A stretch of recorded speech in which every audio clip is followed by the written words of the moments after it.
जी part 2 start हो गया। क्या करना है जी अब आपने? पेपर पास करना है या पेपर फेल करके अगली बार पास करना है? पेपर पास करना है। तो पेपर पास करना है तो फिर आपकी खिदमत में एक तावीज़ जो है वो पेश किया जा रहा है। ठीक है जी। तो क्लास के लेक्चर के अलावा आपने कम से कम 2 घंटे CMA को रोज़ देने हैं। कितने घंटे? ये थोड़े ज़्यादा हैं, 1.5 से भी काम चलता है, लेकिन 2 कहूँगा तो शायद 1.5 देंगे।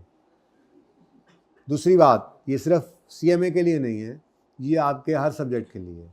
आपने 2 पेपर रखे हुए हैं तो 3 घंटे से 4 घंटे घर पे क्लासेस के अलावा। आपने 3 पेपर्स रखे हुए हैं तो अब ये हंसने की ज़रूरत नहीं है, मुझे देख के मुस्कुराने की ज़रूरत नहीं है, और मेरा दिल ही दिल में मजाक उड़ाने की ज़रूरत नहीं है। इसी अटैम्प्ट में ये पास करना है तो ये ज़रूरी है। आखिरी दिन तक 1.5 घंटा फ़ी पर्चा देते रहो, रोज़ाना क्लास में आते रहो और हर टेस्ट में बैठते रहो। इंशाअल्लाह अल्लाह ने चाहा तो कोई और मसला ना हो, अल्लाह ना करे, बीमारी है, 100 मसले मसाइल परेशानी बन जाती है, अल्लाह ना करे ऐसा कुछ हो, तो बस ये काम काफ़ी है कि आप 1.5 से 2 घंटे रोज़ाना हर पर्चे को दे रहे हो, जितने पर्चे आपने रखे हुए हैं, रोज़ाना क्लास में आ रहे हो और वीकली टेस्ट दे रहे हो, तो इंशाअल्लाह आप लाजमी पास हो गए। ठीक है। तो सबसे पहला काम क्या करना है? एट लीस्ट, ज़्यादा नहीं हो गया, एट लीस्ट 2 आवर्स लिख दूँ या 1.5 लिखूँ? 2 आवर्स दे लोगे रोज़ाना? ये फिर वादा करना है आज, मैं इसीलिए 1.5 आवर कर रहा हूँ, एटलीस्ट 1 पॉइंट, लेकिन अब इससे नीचे नहीं। ठीक है, इससे नीचे फिर मौत है, मौत। Okay, at least 1.5 hours other than, बाकी पर्चे भी तो पढ़ने हैं, वो भी तो पास करने हैं। CMA सिर्फ CA नहीं है, FAR 1 भी है, टैक्स भी है, बी लॉ भी है, पता नहीं क्या क्या रखा होगा आप लोगों ने। ठीक है, वो सब हैं, तो हर एक को 1.5 घंटा देना है आपने। ठीक है, हर एक। और किसी दिन किसी का काम ज़्यादा हो तो कोई बात नहीं, उसको ज़्यादा टाइम भी दे देंगे तो कोई नहीं, अल्लाह माफ़ करे, कोई मतलब गुनाह नहीं है। ठीक है, अदर देन क्लास लेक्चर। और क्या करेंगे जी, और क्या करेंगे आप? अभी तक तो सर वो वाला मोड चल रहा है। कवर करेंगे इंशाल्लाह हम होल सिलेबस। ये हम का लफ्ज़ मैंने इस्तेमाल किया है क्योंकि मसला क्या है, मैंने तो पूरा सिलेबस करा देना है। ठीक है, आप लोगों ने पूरा करना ही नहीं, तो ये काम आपने करना है। ठीक है, और सबसे इम्पॉर्टेंट इन्हीं के अंदर ही प्रैक्टिस को हमेशा क्या करेंगे? हाँ, प्रैक्टिस करो टाइम मैनेजमेंट। टाइम मैनेजमेंट की प्रैक्टिस करनी है, टाइम को मैनेज करना सीखना है। अच्छा, ये डेली रूटीन के अंदर भी इसको मैनेज करना सीखें ज़िंदगी के अंदर। ठीक है ना, बहुत ज़रूरी है। ठीक है, तो अभी तो मोड चल रहा है ना वो वाला, रोज़ का काम रोज़ करेंगे, रोज़ का काम रोज़ करेंगे, छुट्टी नहीं करेंगे, हर टेस्ट ईमानदारी से देंगे। तो 1 हफ्ता 10 दिन तो ये मोड चलता है ना। तो बस मैं ये चाहता हूँ कि ये आप ये वाला मोड ना सिर्फ आप लेकर चले जाएं 28 फरवरी तक।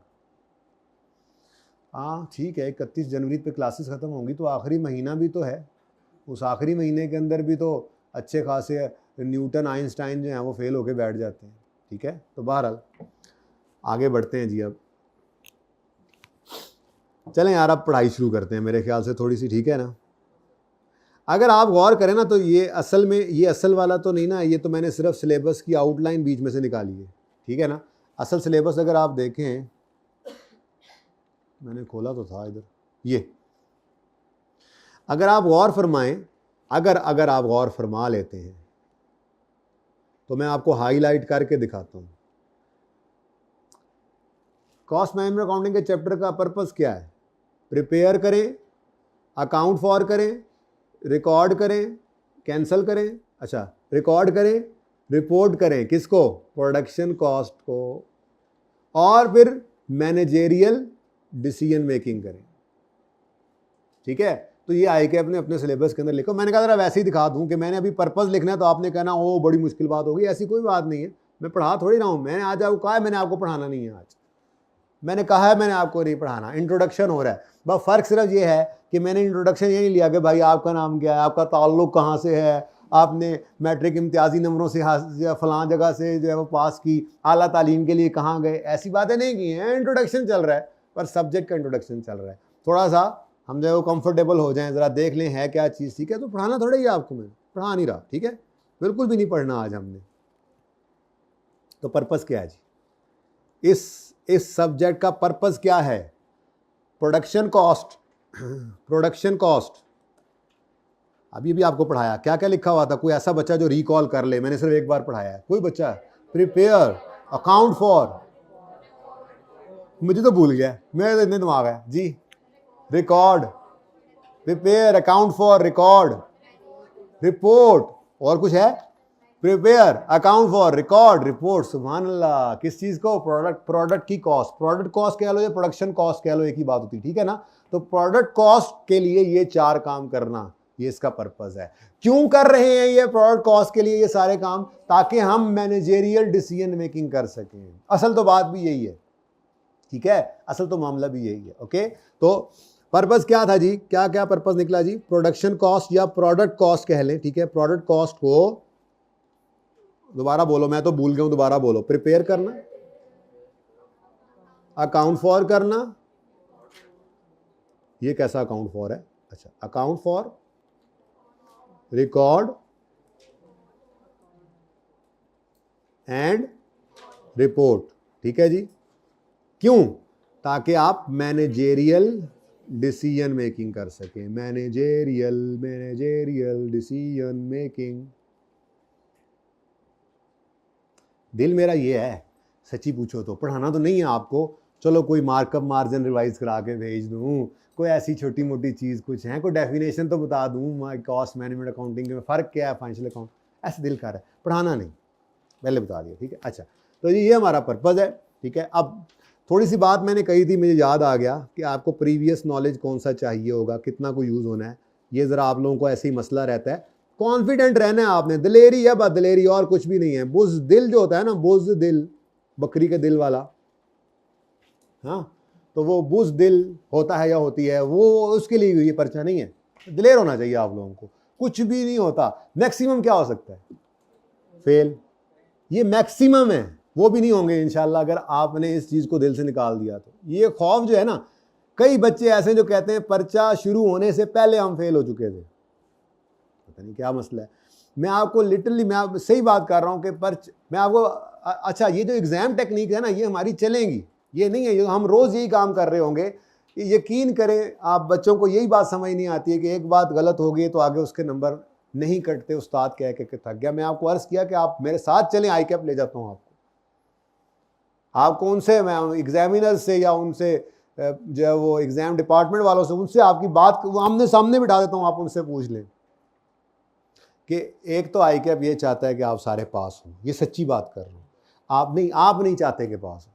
बच्चे जो आते हैं ना मेरे पास, आते हैं सर 48 पे रह गया, तो मैं उन्हें कहता होता हूँ बेटा 44 से 48 पे वो खींच के ले गए आपको, क्योंकि आई कैप ने बिल्कुल ये क्लियर बात बताई हुई है कि वो मॉडरेशन की तरफ जाते हैं। जब बच्चा 44 45 पे आता है तो वो कोशिश करते हैं कि किसी तरह से इसके कहीं नंबर बढ़ते हैं। अब होंगे तभी देंगे ना, ये थोड़ा ही है कि एजाजी नंबर 4-5 दे दें। कोशिश करते हैं कहीं से कोई मिस तो नहीं हो गया, कोई नंबर कोई देखें, कोशिश करें किसी तरह से ये बच्चा पास हो जाए, ये निकल जाए आगे। लेकिन आप लोग उसको आप समझते हैं कि शायद वो फेल करने के लिए बैठे, ऐसा कुछ नहीं। तो कैरी फॉरवर्ड के मार्क्स तो कटते नहीं हैं, जहां पे गलती हुई उसी के मार्क्स कटे हैं। तो जो लगा रहता है, जो करता रहता है, उसको मार्क्स मिलते भी हैं। जिसने पढ़ा होता है पूरा सेशन, कोई छुट्टी नहीं की होती, टेस्ट दिए होते हैं, उसको पता होता है कि टॉपिक क्या है, सिलेबस क्या है, तो जब उसके सामने सवाल आता है ना, सारा सवाल सही ना भी हो तो वो पासिंग मार्क्स भी लेता है, और हर सवाल में से पासिंग मार्क्स लेता है तो उसका पर्चा भी पास हो जाता है, ठीक है। तो अच्छा खैर चलें, तो प्रीवियस नॉलेज, जिससे आपको डर लगता है जी, पता नहीं जी इंट्रो से आए हैं, हमें क्या मसला मतलब हो सकता है, क्या चाहिए होगा, बच्चों को डराया होता है जी। कुछ लोग कहते हैं आपने अकाउंटिंग नहीं पढ़ी हुई तो आप CMA नहीं कर सकते। अब तो FAR1 वालों को कहते हैं यार कुछ नहीं होता, अकाउंटिंग नहीं पढ़ी हुई तो आपको बता देते हैं जो करना है कर लेंगे। ऐसी कोई एग्जामिशन लेके ही आते हैं ना बच्चे, एग्जामिशन वाले ही होते हैं, इसी वजह से तो एग्जामिशन वाले क्यों एग्जामिशन लेके आते हैं, कुछ ना कुछ पढ़ा होता है। मैं कहता है यार कर लेंगे अकाउंटिंग। तो यहाँ पे भी ऐसे ही बच्चे डरे होते हैं कि पता नहीं कौन सा PRC का, हमें कुछ भी मसला नहीं है। प्रीवियस नॉलेज जो मुझे चाहिए आपसे, अगर QM की बात करें तो लो जी QM खुल गई जी। और भाई कोई QM नहीं, मुझे कोई QM आती है मुझे कोई QM नहीं आती, मुझे क्या पता किस ज़माने में पढ़ी थी, ठीक है। तो थोड़ा बहुत जो उसमें से हमने चीज़ें यूज़ करनी है वो क्या है, मार्कअप मार्जिन का नाम सुना हुआ है, हाँ बा वो यूज़ करना है। अब QM का है, अब क्या करें, प्रॉफिट मार्कअप मार्जिन, ये मेरे दिल है कि करवा दूँ। मतलब पढ़ाना थोड़ा ही है, तो मैं प्रीवियस नॉलेज की बात कर रहा हूँ ना, ठीक है। प्रॉफिट मार्कअप मार्जिन हो गया, रेशियोज, प्रोपोर्शंस, परसेंटेजेस,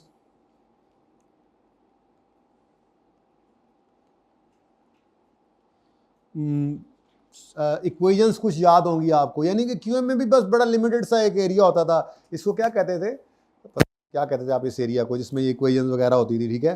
तो ट्रिग्नो पता नहीं क्या, नहीं छोड़ो बहरहाल जो भी है, सिंपल जो मुझे चाहिए बता रहा हूँ, सिंपल लीनियर इक्वेशन हो गई या क्वाड्रेट साइमल्टेनियस इक्वेशन हो गई। साइमल्टेनियस इक्वेशन भी शायद हाँ एक आधी दफ़ा जाके एफओएच के चैप्टर में कहीं पे यूज़ हो जाए, हमारी डिस्ट्रीब्यूशन एक होती है वहाँ पे।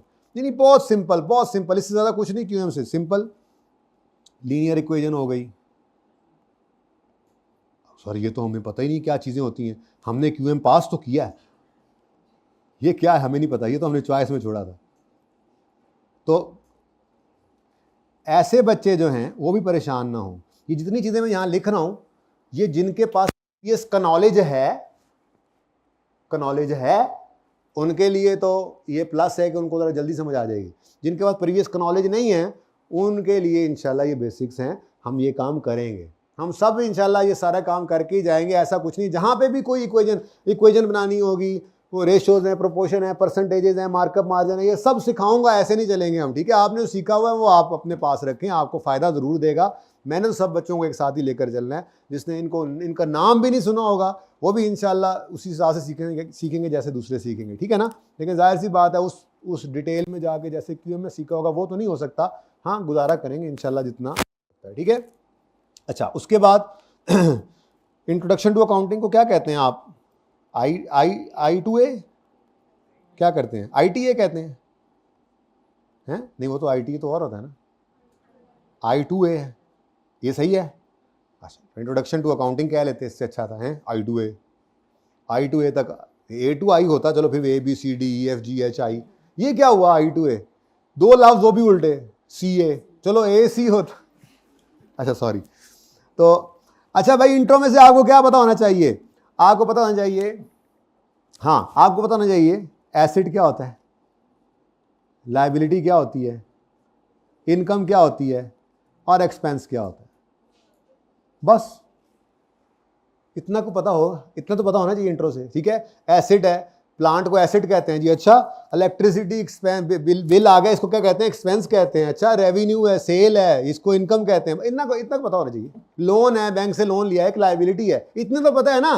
चलो और आज सिर्फ आपको गपशप मैंने बताया, ठीक है ना, आपको सिर्फ रिलैक्स कर रहा हूँ, कुछ भी नहीं है इसके अंदर, बस रोज़ आना मुश्किल है और 1.5 घंटा घर पे रोज़ देना ईमानदारी से, बगैर मोबाइल लेस होकर वो 1.5 घंटा देना है। वरना अगर मोबाइल के साथ करना है तो 3 घंटे लिख लो, अभी उसके साथ 4 भी लिख सकते हो डिपेंडिंग ऑन योर यूजेज, ठीक है। हाँ अगर मोबाइल को साइड पे रख दोगे तो 1.5 घंटा बहुत है, तो रोज़ाना 1.5 घंटा घर पे, 1.5 घंटा लेक्चर का और हफ्ते का एक टेस्ट, बस और कुछ भी नहीं इसमें, ठीक है। इतना तो पता है ना इंट्रो का। अच्छा एक और चीज़ बड़ी इंपॉर्टेंट है, शायद आपको ना बताओ, वो है क्या बोला यहाँ से, कोई कुछ तो बोला है, सही बोला था जिसने बोला था, हाँ किसने बोला, हाँ रूल ऑफ डेबिट क्रेडिट पता होना चाहिए, पता है, कोई बात नहीं पता तो कोई बात नहीं, उसके लिए अलग क्लास कर लेंगे, ठीक है ना, अलग से आपकी क्लास रखेंगे। और इतना का पता होना चाहिए, एसेट बढ़े तो डेबिट होता है, लायबिलिटी बढ़े तो, और अगर इनकम बढ़े तो, और अगर एसेट कम हो तो, और अगर एक्सपेंस बढ़े तो, और अगर लायबिलिटी कम हो तो, थोड़ा जंग लगा हुआ लगता है ना। चलें बस इतना को पता होना चाहिए, इससे ज़्यादा कुछ नहीं, इससे ज़्यादा कुछ नहीं, ठीक है। तो rules of debit and credit पता होने चाहिए आपको। बहुत मुश्किल है सर ये तो, हम कैसे ये देखेंगे, हमें तो याद ही नहीं है कुछ। और जो बच्चे FAR1 दे के बैठे हैं वो तो चुप करके ही बैठे रहे। और तो अब ये भी कर, कितने बच्चों ने FAR1 का पर्चा दिया है इस दफ़ा, दिया है, दोबारा हाथ खड़ा करें। हाँ जी हाइब्रिड वाले तो क्लास में नहीं हो आप लोग, जब मैं बोलता हूँ बाद हाथ क्यों नहीं खड़ा करते, कैसा हुआ पेपर, हो जाओगे पास इंशाल्लाह। ओके उसके बाद debit credit journal entry record कैसे करते हैं और उसको लेजर में पोस्ट कैसे करते हैं, थोड़ा सा इसका आइडिया होना चाहिए। थोड़ा सा आइडिया हो तो काम चलेगा, इससे ज़्यादा नहीं। वो भी एक दो टॉपिक्स के अंदर जाके जनरल एंट्रीज वो मांगता है, जैसे इन्वेंट्री वैल्यूएशन में जनरल एंट्रीज मांगता है, जैसे जॉब ऑर्डर एफओएच के चैप्टर में भी मांग लेता है, प्रोसेस कॉस्टिंग में भी मांगता है, एंट्रीज मांगता है। और फिर उसको लेजर में पोस्ट करना हो तो प्रोसेस कॉस्टिंग का चैप्टर है, इस तरह से हम लेजर्स भी बना रहे होते हैं, ठीक है। तो थोड़ा सा इसका पता होना चाहिए आपको, रिकॉर्डिंग ऑफ जनरल एंट्री कैसे होती है। बाकी ये कोई नहीं कि वो इंट्रो की जनरल एंट्रीज रिकॉर्ड कर रहे होंगे आपसे, वो बैड डाउटफुल डेट की तरफ यहाँ पे एंट्रीज करने लगे, नहीं, टॉपिक्स इसके होंगे, वो पता होना चाहिए। डेबिट क्रेडिट, वो एक्सपेंस पे किया कैश में, अब इतना पता हो आपको कि उसकी एंट्री होती है एक्सपेंस डेबिट कैश क्रेडिट, इतना पता होना चाहिए, इससे ज्यादा कुछ नहीं, ठीक है। तो rules of recording of general entries and posting, क्योंकि कुछ जगह लेजर्स बनते हैं, ठीक है। Posting into ledgers, job order costing में लेजर्स बनेंगे और प्रोसेस कॉस्टिंग में लेजर्स बनेंगे, ठीक है जी। Process costing joint by product, posting into ledgers, ठीक है जी। अच्छा जी, अब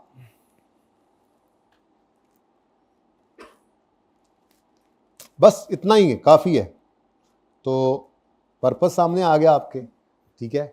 और उसके बाद प्रीवियस नॉलेज जितना मुझे चाहिए वो आपके सामने आ गया, ठीक है। अब दो चीजें हैं जिनको मैं छेड़ सकता हूं इस वक्त, तो मेरे ख्याल में पहला दिन है, तीन चीजें बल्कि छेड़ सकता हूं मैं, पार्डन।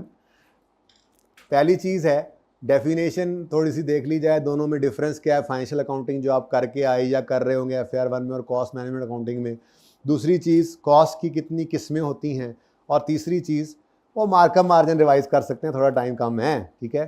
तो मैं आपके मशवरे से, जो आपके दिल में आ रही है, मेरे दिल में भी अल्लाह वही डाल रहे होते हैं, तो मैं आपका मशवरा मेरे ऊपर जो अल्लाह पाक खोल रहे होते हैं उससे मैं ये डिसाइड कर रहा हूँ आपके मशवरे से कि हम ऐसा करते हैं, कॉस्ट क्लासिफिकेशन कल पे ले जाते हैं, आज ज़रा डेफिनेशन देख लेते हैं, डिफरेंस क्या है इन दोनों अकाउंटिंग्स के अंदर, और फिर और कुछ नहीं, ज़रा ऐसे ही वो कहते हैं ना, वो थोड़ा सा एपिटाइज़र के तौर पे मार्कअप मार्जिन रिवाइज कर लेते हैं। आप भूले पड़े होंगे ऐसे ही हैं, तो मार्कअप मार्जिन यूज़ तो होना ही है, चलो हल्का फुल्का बेसिक्स में कुछ आज पता तो लगे कि हमने बेसिक्स से शुरू की है, ठीक है। क्या ख्याल है, ठीक है, करें शुरू, बिस्मिल्लाह कर दें। फिर ये सब पढ़ाऊंगा इंशाल्लाह, अब कल ही पढ़ाऊंगा, तरतीब से इसको लेकर चलेंगे, लेकिन फिलहाल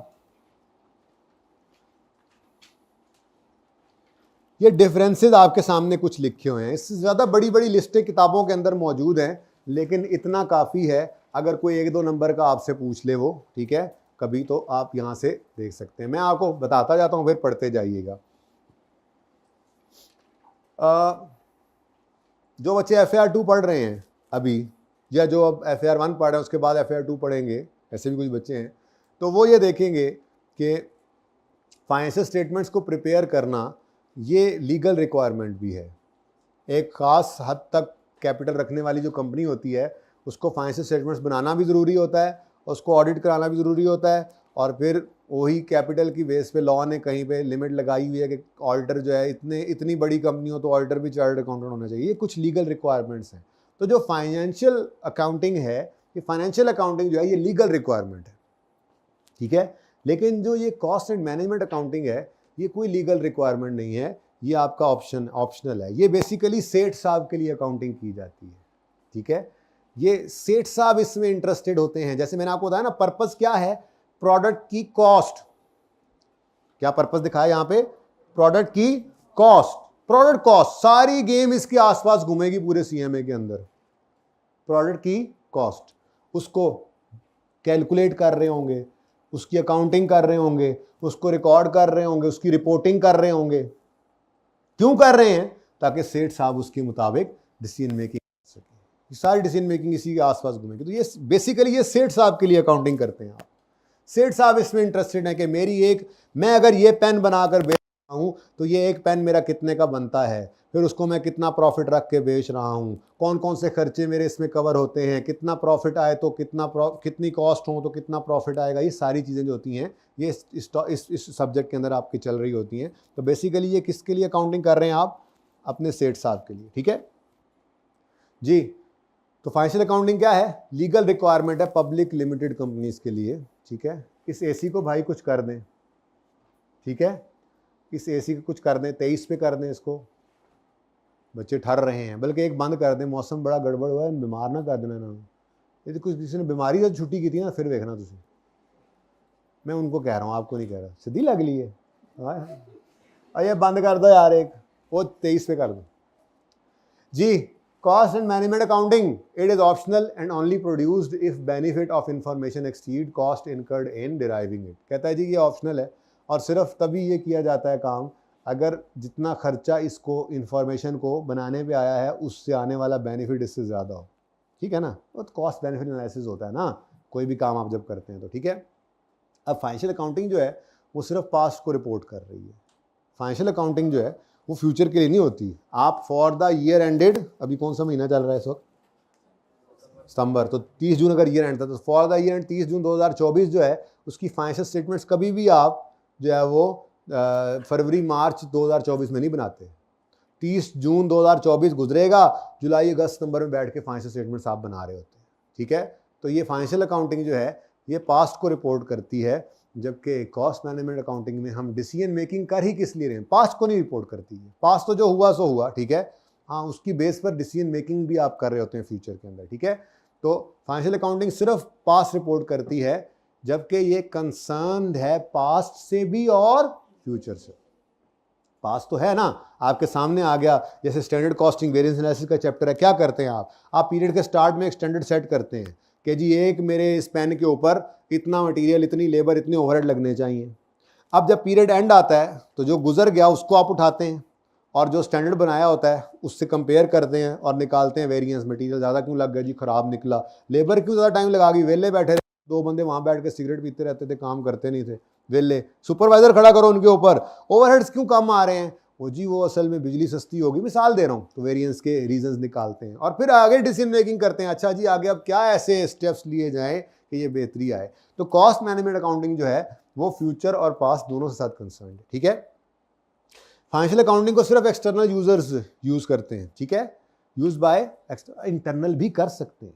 ठीक है, लेकिन नॉर्मली फाइनेंशियल स्टेटमेंट्स जो आप बनाते हैं ये जनरल पर्पस फाइनेंशियल स्टेटमेंट्स कहलाती हैं। कौन सी जी, आप जब FAR 1 पढ़ के आए होंगे या जो आप पढ़ रहे हैं वो एंड पे जाकर इंशाल्लाह पढ़ेंगे, फ्रेमवर्क के अंदर एक डेफिनेशन लिखी है जनरल पर्पस फाइनेंशियल स्टेटमेंट्स की। तो जनरल पर्पस फाइनेंशियल स्टेटमेंट्स ऐसी फाइनेंशियल स्टेटमेंट्स को कहते हैं जो ऐसे लोगों के लिए बनाई जाती हैं जो अपनी ज़रूरत के लिए खुद नहीं बना सकते फाइनेंशियल स्टेटमेंट्स। जैसे कंपनी बैंक से लोन लेती है तो बैंक तो कहेगा भाईजान इतने महीने का ज़रा मुझे अकाउंट्स बना के दो, कंपनी बनाकर देगी लोन जो लेना है। लेकिन एक बेचारा शेयर होल्डर जिसने को 500-600 शेयर्स खरीद रखे हैं वो कंपनी को आगे गया चलो जरा फाइनेंशियल स्टेटमेंट बनाकर दे दो 1 महीने की, बना देंगे? नहीं।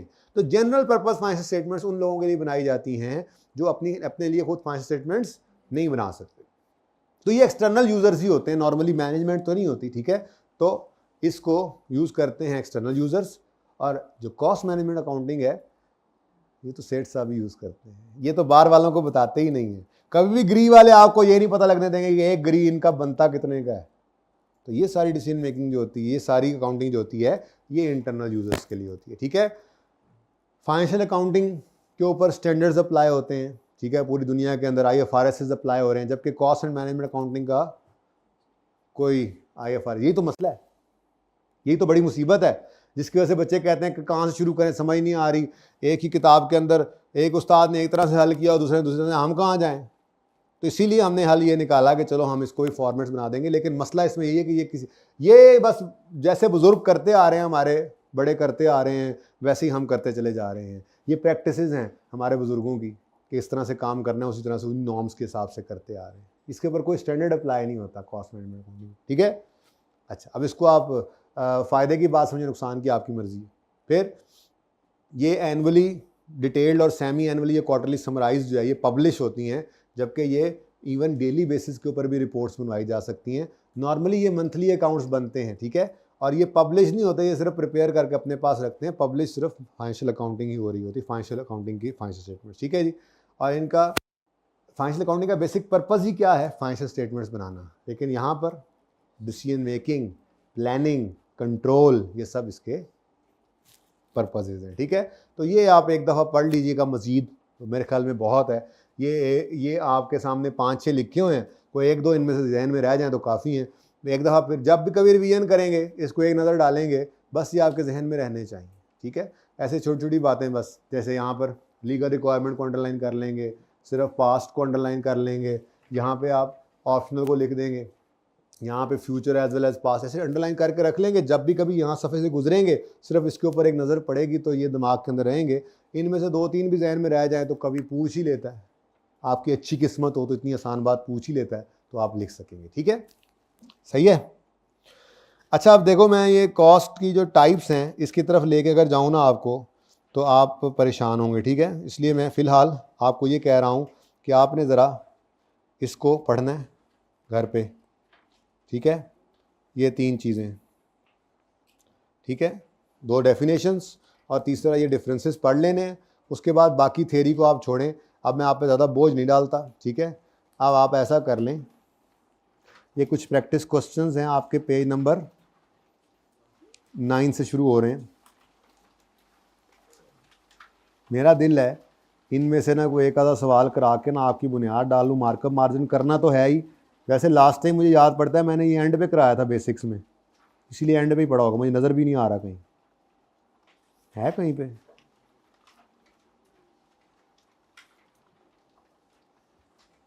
ये देखा ना।